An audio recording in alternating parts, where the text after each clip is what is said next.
గోబీ రైస్కి కావాల్సిన ఇంగ్రీడియంట్స్ ఉడికించుకొని పెట్టుకున్న అన్నము, ధనియా పౌడర్, పెప్పర్, జీరా పౌడర్, అల్లం పేస్ట్, కాలీఫ్లవర్. ఇది నేను కొంచెం వాటర్లో సాల్ట్ పసుపు వేసుకొని ఒక పొంగు వచ్చేంత వరకు ఉడికించుకొని వడగొట్టుకొని పక్కన పెట్టుకున్నాను అనమాట. కొత్తిమీర, ఉల్లిపాయలు, పచ్చిమిర్చి, కరివేపాకు, లెమన్. స్టవ్ పెట్టి ప్యాన్ పెట్టి ఆయిల్ వేడెక్కిన తర్వాత ఒక 2 స్పూన్స్ ఆయిల్ వేసాను. 1 స్పూన్ జీరా, కట్ చేసి పెట్టుకున్న పచ్చిమిర్చి, ఉల్లిపాయలు, అలాగే కరివేపాకు. ఉల్లిపాయలు కొంచెం కలర్ వచ్చేంత వరకు ఫ్రై చేసుకోవాలన్నమాట.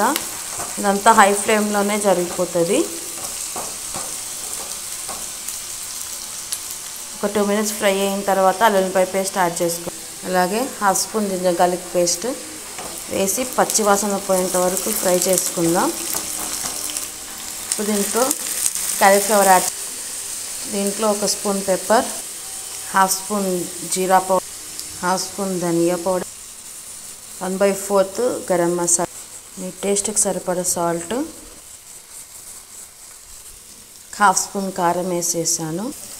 ఇవన్నీ బాగా మిక్స్ చేసుకోవాలన్నమాట. నేను పెప్పర్ వేసాను, 1 స్పూన్ పెప్పర్ వేసాను కనుక 1/2 స్పూన్ కారం వేసుకున్నాను అనమాట. ఒక ఫుల్ లెమన్ వేసి అంతా బాగా మిక్స్ చేసుకుందాం. ఇది ఫ్రెష్ రైస్, ఇది మామూలు రైస్తో అయినా కానీ చేసుకోవచ్చు, మీరు కావాలంటే బాస్మతి రైస్ అయినా కానీ చేసుకోవచ్చు.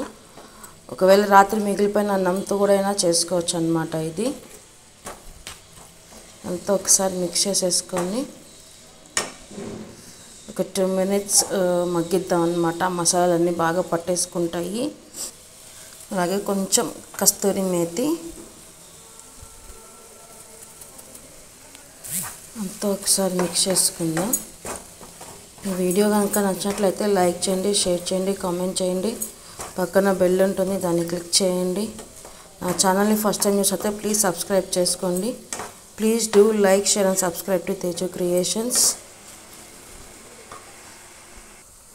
స్టవ్ ఆపేసేసి ఇది రైస్లో మిక్స్ చేసుకున్నాను అనమాట. ఇప్పుడు ఇది కొత్తిమీర వేసేసి బాగా రైస్కి పట్టేలాగా అంతా కలుపుకోవాలన్నమాట.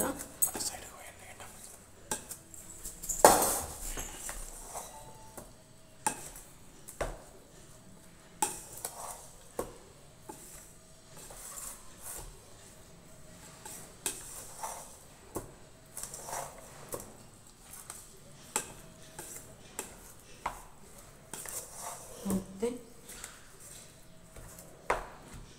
ఆపేకు.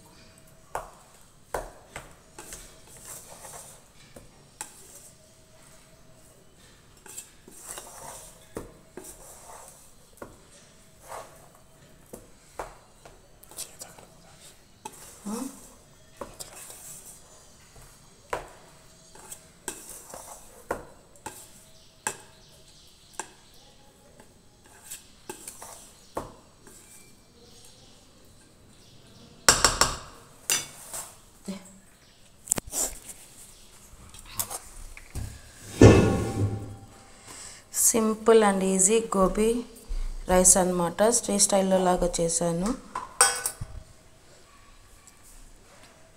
Please do like, share and subscribe to Teju Creations. Thanks for watching. Bye.